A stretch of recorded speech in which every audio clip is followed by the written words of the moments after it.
বলতে পারো এ পৃথিবীর সবচেয়ে বড় নেশা কি? নিকোটিন? না, নিকোটিন না। আফিম? না, তাও না।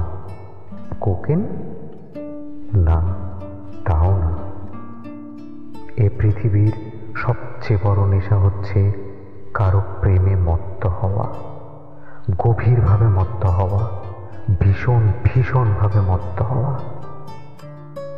যাকে এ নেশা পায়নি সে এক অর্থে বেঁচে গেছে, যাকে পেয়েছে তাকে ছিন্ন ভিন্ন করে দিয়েছে।